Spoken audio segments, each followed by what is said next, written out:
문학을 탐하고 탐나 제주에서 일어나는 일들을 문학의 눈으로 생각해보는 시간. 탐나는 문학. 오늘도 문학 욕심꾼 오승주 작가 함께합니다. 어서 오세요. 네, 안녕하세요. 네. 어린이도 이해하는 문학 이야기를 나누고 싶은 문학 욕심꾼 오승주입니다. 아, 반갑습니다. 네. 네, 안녕하십니까. 순간 제가 소개하면서 이 숨을 잘못 쉬어가지고. 근데 그 얘기 하더라고요. 숨을 잘 쉬는 것도 진짜 중요하다고. 네. 제대로 잘 못 쉬는 분들이 많다고 하더라고요. 이게 자꾸 이렇게 들숨만 쉬고 네, 제대로 맞아요. 내뱉는 숨을 쉬어야 되는데 자꾸 들숨만 쉬다 보면 몸에 긴장이 되거든요. 그렇죠. 제가 순간 날숨이 잘 안 됐어요. 이게 들여 마시기만. 그렇구나. 네, 들숨 날숨이 이 순환이 잘 돼야 되는데, 자 여러분도 네, 이 우리가 삶이 평안하기 위해서는 사실 우리 삶과 정치도 빼놓을 수 없는 거고요. 네, 맞습니다. 또 뭐 정치 혐오증이나 나랑 관심 없다 하시는 분들도 사실 진짜 관심 많기 때문에 밀접하게 영향이 있기 때문에 우리가 관심을 가져야 된다는 얘기 항상 말씀드리고 있거든요. 우리 문학도 우리 생활과 밀접한 것 같아요. 네, 이야기 그렇죠. 나누다 네. 보면 네. 뭐, 방송 카피라든지 어떤 것들이 전부 시에서 나온 것들도 많이 있고 네. 문학과 정치가 동시에 우리 생활에 영향이 엄청 가까이 들어와 있는데 네. 느끼지 못하는 거죠. 그러니까요. 그래서 우리가 이 시간에 조금 한 주에 한 번이지만 문학을 통해서 우리의 삶도 좀 되돌아보고 나도 한번 알아보고 또 고전 문학을 통해 우리가 많은 삶의 지혜를 얻게 되는 거잖아요. 네, 맞습니다. 그런 동기부여가 될 수 있는 시간을 좀 준비했으니까 여러분도 편안하게 즐겨주세요. 또 문학이다. 좀 딱딱한 거 아닌가? 이런 걱정하실 필요 없어요. 말랑말랑하게 알려드릴게요. 자, 저희가 6월은 또 호국 보훈의 달이잖아요. 네, 그래서 맞습니다. 이런 주제로 함께하고 있는데 이미 예고됐고 많은 분들이 관심 갖고 있는 책이에요. 오늘 세 번째 책 어떤 책이죠? 네, 많은 분들이 그 제목을 장발장으로 알고 있는데 네. 레미제라블이라는 작품을 네. 하려고 합니다. 프랑스의 대문호 빅토르 위고의 대작이죠. 그렇죠. 예, 그 들어가기 전에 제가 좀 말씀드릴 게 음. 이게 2,500페이지짜리 책이에요. 네. 그러니까 별명이 따로 있어요. 벽돌이라고. 벽돌처럼 두껍다고 해서. 맞아요. 예. 그래서 이 방송에 네. 이 레미제라블을 전부 소개하는 거는 진짜 말도 안 되는 이야기니까 네. 이제 치고 빠지기 일종의 치고 빠지기인데 우리 호국 보훈의 달에 맞춰서 네. 이렇게 이야기를 하는 부분 좀 감안해 주시면 고맙겠습니다. 그러게요. 네. 지금 레미제라블 하면은 그리고 사실 뭐 영화나 뮤지컬로도 너무나 유명하죠. 네, 세계 거의 뭐 4대 잊어버릴 뮤지컬 듯하면 주자. 나오죠. 예. 그러니까 요즘에 많은 분들이 이제 비대면 상황에서 이렇게 온라인 중계로 공연들도 많이 보시던데 레미제라블도 꼭 빼놓지 않고 보시더라고요. 네. 한번 챙겨 보셔도 좋을 것 같아요. 책을 못 읽으시더라도. 자, 이렇게 유명한 레미제라블 이 뜻을 잘 모르는 분도 많이 계세요. 무슨 뜻이 담겨 있나요? 네, 불쌍하고 비참한 사람들이라는 뜻입니다. 네, 그래서 한국에서는 일제강점기 때 처음 소개됐는데 그때 네. 제목이 최남선 네. 이제 그 작가의 번역이었는데 제목이 너 참 불쌍타였습니다. 그래요? 그때 직접적으로 제목이? 예. 직접적으로 번역을 해서 너 참 불쌍타라고 처음에 소개가 됐던 네, 거예요? 얼마나 불쌍했으면 너 참 불쌍타. 네. 네. 그 가장 또 불쌍한 인물이 장발장이라고 할 수 네, 있고, 네. 네, 그리고 아까 서도 말씀드렸다시피 전 그 문장을 조금 좀 많이 읽어드리면 네. 좀 어느 정도 분위기가 와닿을 것 같아서 네. 이 제목과 관련된 문장을 제가 하나 가져왔어요. 그래요? 네, 한번 읽어볼게요. 네. 헐벗은 종아리는 붉고 가냘프다. 움푹 파인 쇄골 부위를 보면 통곡하고 싶도록 비통했다. 걸음걸이, 태도, 음성, 더듬거리는 말투, 시선, 침묵 등 아이의 모든 행동들이 아니 아이 전체가 단 하나의 생각만 보여주고 있었으니 아이를 사로잡고 있던 생각은 두려움이었다. 이게 정말 코제트의 테마 그래요. 문장인데요. 그 문장만 들어도 진짜 너무나 안타깝고 불쌍한 느낌이 확 와요. 네. 그 아이의 이름 바로 말씀하신 것처럼 코제트. 예, 코제트인데요. 이렇게 문학을 읽을 때 그런 묘미가 있어요. 지금 이 아이가 지금 겁에 질린 표정, 만성적으로 매일매일 겁에 질린 표정으로 살아가고 있는데, 네. 우리가 군사 독재 시절이라든지 권위적인 가장이라든지 갑질이 만연한 사회에서 이런 표정으로 이렇게 몸까지도 떨리면서 살고 있는 그런 우리들의 모습을 이 코제트가 잘 보여주는 것 같습니다. 그러니까요. 이 레미제라블을 소개할 때 해시태그로 이제 표현하면은 뭐 인권, 또 프랑스 혁명, 또 뭐 존중, 뭐 이런 네, 거 여러 맞습니다. 가지 이제 이야기들이 역사 이런 것들 나오는데 그래요. 우리가 역사를 공부해야 하는 이유가 이런 거라고 하잖아요. 우리가 좀 과거에 그런 좋지 못했던 상황에서 벗어나기 위해서 기억해야 될 것들은 네. 네, 알아야 된다는 점에서 네, 우리가 역사를 알아야 되는데 그런 역사적인 이야기들 담겨 있는 책입니다. 레미제라블. 네. 네.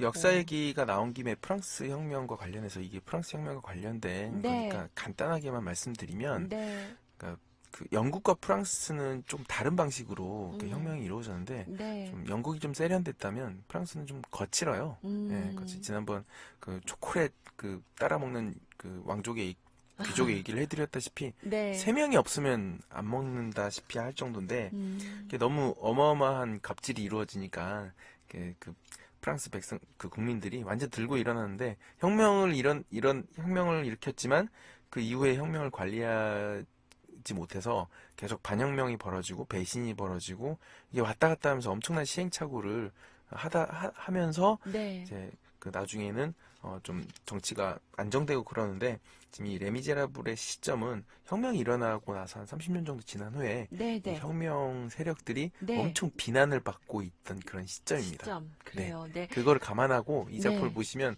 느낌이 확 와닿을 겁니다. 역사적인 그런 배경도 조금 알고 작품을 접하는 것도 좋을 것 같고요. 요즘 우리 아이들은 이제 이게 워낙에 벽돌이라고 할 만큼 책이 대작인데 네. 안 그래도 오늘 5910님께서 와 오늘 벽돌 깨는 날이에요. 잘 듣겠습니다. 라고 하셨어요. 벽돌 깨는 날 정말 멋있네요. 벽돌을 한번 깨보죠, 우리 한번. 네. 알겠습니다. 그리고, 이 원서 그 뜻이 너 참 불상탁, 제목이 속상하네요 하면서 7097님도 문자 주셨는데, 오늘 그 심화 이야기 같이 나눠볼게요. 근데 우리 아이들은 레미제라블 장발장이라고 해서 많이들 이제 읽게 되잖아요. 네, 맞습니다. 네, 장발장. 그래요. 장발장 하면 여러분 뭐가 기억나세요?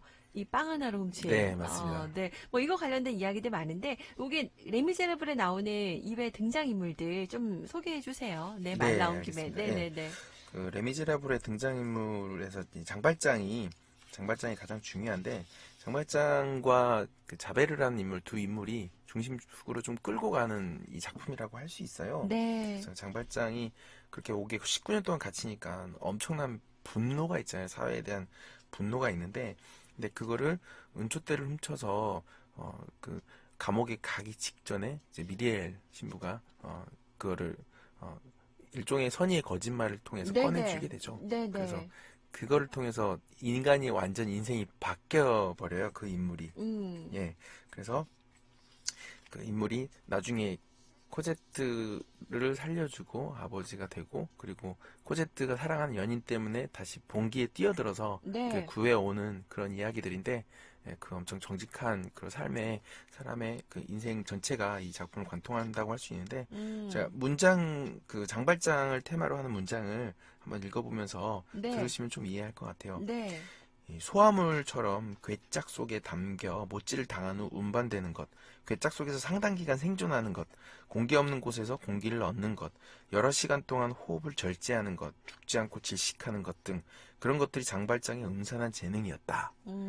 장발장이 엄청난 초인적인 힘을 가지고 있는 그런 캐릭터라는 걸 알 수 있습니다. 그러니까요. 와. 그러면서 이제 이 장발장은 사실 인생 역전이라고 해야 되나요? 네. 예전에 이제 은총대를 훔쳤지만 또 말씀하셨던 미래인 주교의 도움으로 나중에는 그 시장까지도 되고 네, 시작이 됩니다. 되고 하지만 또 이제 우여곡절 끝에 여러 가지 이제 상황들을 접하게 되는데 그 감정이입들을 많이 하셨을 것 같아요. 이 인물에 대해서 네, 많은 그렇죠. 분들이 보시면서 그리고 네. 고민들이 엄청 많으니까 예를 들어서 진범이라고 잡히거든요. 샹파뉴라는 네, 남자가. 네. 그래서 장발장은 시장으로 좀 편안하게 잘 살고 있는데 저 인물이 나 대신 죄를 짓는 게 맞는가? 이것에 대한 질문을 자기한테 던지면서 그걸 못 견딘 거예요. 네. 그래서 가서 자백을 하거든요. 네. 그래서 다시 감옥에 갇히는 일도 벌어져요. 근데 이게 보통 사람이 이런 질문들을 받았을 때 정직하게 판단할 수 있을 것인가? 전 이것도 굉장히 묵직하다고 생각하거든요. 그래요. 네. 네. 그런 점도 책을 통해서 우리가 한 번쯤 생각해 볼 수 있는 거고요. 어쨌든 이게 장발장은 또 신부를 잘 숨기고 딸과 함께 코제트와 함께 평화로운 네, 맞습니다. 보냅니다. 세월을. 하지만 또 사건들이 자꾸 휘말리면서 네. 그를 가만두지 않아요. 그래서 다시 세상 밖으로 나오게 하고요. 이외에 또 우리가 좀 지켜봐야 할 또 주요 등장물이 있다면요. 자베르라는 인물인데요. 네. 예, 자베르라는 인물은 장발장의 그 평생의 라이벌이라고 할 수 있고 감시자, 추적자라고 할 수 맞아요. 있는데 네. 이 인물이 이제 마지막 대반전이 일어나는데 이것과 관련된 문장을 읽어보면 네. 느낌이 좀 올 것 같은데요. 네. 자베르는 끔찍한 무엇이 자신의 영혼 속으로 침투하는 것을 느꼈다. 그것은 도영수에게로 향한 찬미였다. 도영수에게로 향한 존경이라니 그것이 있을 수 있는 일인가? 그는 자신의 내면 깊숙한 곳에서 그 불쌍한 자의 숭고함을 고백하지 않을 수 없었다. 그에게는 몹시 끔찍한 일이었다. 예, 그래서 자베르와 장발장을 보면서 이런 질문을 던질 수가 있어요. 장발장은 미리엘 주교의 은총을 받아서 새 삶을 살았는데 네. 왜 자베르는 장발장의 은총을 받고 스스로 목숨을 끊었을까? 음. 똑같은 은총을 받았는데 결과가 너무 달라지는 거예요. 네, 네. 이거 자체도 굉장히 저한테는 의문거리였습니다. 아, 왜 그럴까? 마지막에 살려주거든요. 네. 근데 감당할 수가 없었던 거예요. 자기 새로운 음. 삶을. 그리고 지금까지 살아왔던 모든 삶들을 사실 부정해야 되는 것이니까 그쵸. 자기가 상당히 그걸 알고 쫓아다녔는데, 저 도영수는 결국은, 도영수고 네. 다른 사람들도 이제 팡틴느 같은 경우도 사실은 갑질 당해서 그 저항을 했는데 팡틴느를 잡아가려고 하거든요. 그러니까 그런 삶들이 계속 그 자베르를 가만히 놔두지 않았던 것 같아요. 네. 끝내는, 네, 스스로 목숨을 끊으면서, 네, 참, 새 삶을 살면 좋았으련만, 네. 네, 그렇죠. 그 문학을 통해서 우리에게도 그런 울림을 줍니다. 나는 과연 어떨까? 이런 생각을 하게 할 수 있는 자극적인 요소가 되기도 하고요. 이런 인물 이야기를 그냥 당장, 그냥 주인공이나 뭐, 그 외 인물들 이야기를 풀어주시는 게 아니라 문장으로, 문학에 있는 문장으로 네. 또 말씀해 주시니까 또 새롭게 들리기도 하고요. 이번에 우리가 많은 책들 중에서 그래도 또 레미제라블을 추천하신 이유가 있을 것 같아요. 예. 그 레미제라블은 프랑스 혁명을 찬양하지 않거든요. 인물들도 그렇고 사건들도 그렇고 그것에 대해서 굉장히 입체적으로 보여주는데 당시 프랑스 혁명가들에 대한 비난 여론을 그대로 실어주고 네. 그리고 팡티누와 코제트를 비참한 처지에 빠지게 한 테나르디에 부부 굉장히 악역으로 나오는데 그 악역에 대해서도 쉽게 매도하지 않아요. 그 사람이 왜 악역이 될 수밖에 없는지 그 구조적인 모습을 보여줘요. 그래서 어느 사건도 우리들의 삶은 무 자르듯이 단순하게 할 수 없다. 그래서 제주 사회에 나타난 어떤 문제들도 누군 나쁘고 누군 좋고 이렇게 단순하게 할 수 없는 아주 복잡한 사연이 있다라는 것을 이 레미제라블은 잘 보여주고 있어요. 그래서 하나의 사건, 하나의 인물도 그냥 허투루 보지 않는 그런 시선을 레미제라블을 통해서 얻을 수 있다는 게 저는 가장 큰 장점인 것 같아요. 우리의 삶을 볼 때 좀 입체적인 시각으로 네. 프레임 속에서 우리가 좀 보면 좋겠다라는 생각으로 이 대작을 추천해 주셨어요. 그러면은 뭐 인상적인 장면들이 너무나 많지만 네. 우리 오승주 작가는 유독 어떤 장면이 인상적이셨어요? 네. 그 미리엘 주교는 사실 장발장에서 그렇게 많이 나오지 않고 그냥 선한 인물 정도로만 그려지는데 장발장을 구해준. 그렇죠. 네. 장발장에게 은총을 베푼 미리엘 주교는 약간 좀 보수적인 입장이에요. 그러니까 네. 우리로 따지면 프랑스의 공자 같은 느낌을 들었거든요. 네. 그 미리엘 주교와 그 혁명, 그 동굴에 사는 그 혁명 의원과 토론하는 장면이 나와요. 영화에서 나오지 않는데 그래서 그럴 정도로 좀 인상적인 인물이었는데 이 인물이 몇 개 대사를 치는 것을 보면 어떤 생각을 가지고 있는지 좀 알 수 있는데 네. 여기서 제가 제일 좋았던 이 대사는 여인들과 아이들과 하인들과 약한 이들과 궁핍한 사람들과 무지한 이들의 잘못은 곧 남편들과 아버지들과 상전들과 강자들과 부자들과 유식한 이들의 잘못이다. 그러니까 저는 뭐 상전도 강자도 부자도 아니지만 여긴 남편, 아버지 그리고 약간 유식을 추구하는 이렇게 공부하는 사람으로서 좀 무거운 책임감을 느끼게 되더라고요. 이거 보니까. 그래요. 정말 힘들어하는 그 여인들, 아이들, 하인들, 그 약한 이들을 보면서 그 사람들의 잘못이 아니다. 네. 그걸 이러면서 만들었던 사람들의 그 잘못이다. 상황이나 네. 그런 뭐 지도자들의 문제들을 네. 좀 비판적인 시각에서 꼬집은 것들. 네, 맞습니다. 그래요. 좀 우리가 그 삶에 있어서 참 여러 가지 책임감을 느끼게 하는 그런 문장이기도 합니다. 그리고 우리 작가님께서 또 소개하고 싶은 부분이 있으신가요? 책성 문장 네, 중에? 맞습니다. 네. 이게 호국 보훈의 달이니까 네. 이거 관련된 문장들을 제가 골라봤는데 저는 이 문장을 읽으면서 그 5.18 당시 그 진압군이 도청으로 진입하기 직전에 마치 네. 벌어진 대화 같이 느껴서 저도 좀 깜짝 아, 놀랐었는데요. 그래요? 어떤 네. 부분인가요? 노동을 하여 가족을 돌보시는 분들에게는 자신을 희생할 권리가 없습니다. 그것은 가족을 내팽개치는 행위입니다. 그리고 딸을 두신 분들과 누이들을 두신 분들을 생각해 보셨습니까? 여러분들이 스스로 내던져 돌아가셨다고 합시다. 그러면 내일은 어찌 되지요? 빵이 음, 없는 소녀들, 생각만 하여도 끔찍합니다. 남자가 구걸할 때 여자는 몸을 팝니다. 예. 어, 이 고뇌가 나오는데 장발장도 그 빵을 왜 훔쳤냐면 네. 자기 누이의 조카들, 맞아요. 예, 조카들 배고파하니까. 그렇죠. 어, 네, 그래서 함부로 몸을 던지지 마라라는 것까지 네. 그런 고뇌도 담겨 있죠, 사실. 그러니까 뭔가 이렇게 헌신이나 희생이 필요해서 우리 세상이 바뀌기도 했지만 그래도 뭔가 뭔가 인간적인 그리고 책임감이 따르는 그런 부분까지도 한번 더 생각을 해봐야 된다는 거를 우리에게 알려주는 부분이네요. 네, 네. 맞습니다. 그래요. 이 부분에 있어서도 좀 다른 생각을 하게 하네요, 진짜. 네, 네. 문학이란 게 그렇죠. 네, 네. 생각이 빠지게 하죠. 그래요. 저희도 뭔가 이렇게 여러분께 이 시간이 좀 제시하기보다는 스스로 여러분께서 네, 다시 한번 좀 생각해 볼 수 있는 좀 네, 여유를 맞습니다. 드리고 싶어서 한번 골라봤고요. 어떻게 생각하세요? 뭐 이 부분을 고르신 이유도 그렇고 또 레미제라블 이 책을 통해서 우리 제주 사회에 던져주는 시사점에 대해서도 같이 생각해 보셨잖아요. 네, 네. 그 레미제라블은 복수형이에요. 이렇게 뒤에 S자가 붙거든요. 그러니까 음, 비참한 사람들이 뭉쳤다라는 거, 비참한 사람들이 서로 뭉치고 연대해서 어떤 세상을 변화시켰다라는 뜻이 담겨 있는 말인데 네. 여기서 이제 감행이라는 그 낱말이 나와요. 감행. 네. 감행이라는 것은 감히 행동한다라는 것인데 나보다 상대방이 압도적으로 강했을 때 쓸 수 있는 용어거든요. 그래서 예를 들어서 사산 봉기도 일종의 감행이라고 할 수 아, 있죠. 네. 그래서 감행과 관련된 또 구절이 하나가 나오는데 감행한다는 것, 진보는 오직 그 값을 지불해 얻어진다. 이렇게 얘기하는데 호국 영령들도 사실은 감행을 해서 어, 희생을 당하신 분들이죠. 음, 그래서 그 정신을 어떻게 배울 것이냐. 그래서 우리가 여러 가지 불합리한 일들이 있을 때 그냥 기분 나빠하거나 욕만 하거나 하기보다는 음. 변화를 시키기 위해서 좀 무리하게 보일더라도 감행을 해야지 그게 변화의 여지가 보인다는 생각이 들어요. 근데 음. 너무 좀 얌전하지 않나? 제주 사회도 너무 얌전하지 않나? 우리 사회도 너무 얌전하지 않나? 왜 이제 분노를 행동을 표현해야 뭔가 변화가 될 수 있을 것 같습니다. 감행. 그런 면에서 오늘 이 단어를 좀 얘기를 해주셨습니다. 책임감 있는 과감한 행동. 네, 네. 그렇습니다.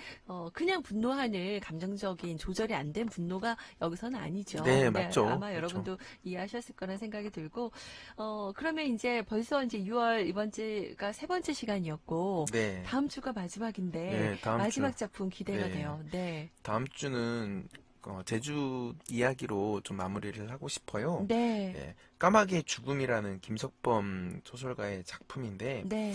이 작품들은 그 호국 영령들이 결코 거창한 인물들이 아니라 우리 아, 이웃 같은 평범한 평범한. 사람들, 네. 예, 거기서는 그 작품 안에서는 우리가 흔히 말하는 찌질하다고 싶을 정도의 인물들이 나와요. 그 인물들이 어떤 각성을 이뤄서 어떤 행동을 하는데 그런 모습들이 너무 저와 비슷한 것 같아서 우리 음. 이웃들과 비슷한 것 같아서 영웅들은 결코 거창하지 않다라는 사실을 보여주는 음. 작품이라고 할 수 있습니다. 그래요. 영화 뭐 봉오동 전투도 그렇고 우리 봉오동 그렇죠. 전투 실제 전투했던 분들도 평범한 시민들, 백성들이었잖아요. 근데 네, 맞습니다. 오죽했으면이라는 생각이 들 만큼 우리 사삼을 다룬 작품입니다. 김석범의 까마귀의 죽음 이 책을 6월 호국보훈의 달 마지막 작품으로 골라왔습니다. 여러분 다음 주도 함께해 주시기 바랄게요. 자 오늘은 오늘은 정말 레미제라블 이 대작을 골라와서 함께 좀 이야기 나눠봤습니다. 네. 오늘 보내드리면서 그 뮤지컬에 나왔던 삽입곡 한번 같이 들으면 좋을 것 같네요. 그 중에 오늘 전해드릴 곡은 원데이 몰이라는 거 함께 들어봐야 될 것 같아요. 우리 오승주 작가님 다음 주에 만날게요. 네, 고맙습니다. 알겠습니다. 네, 안녕히 계십시오.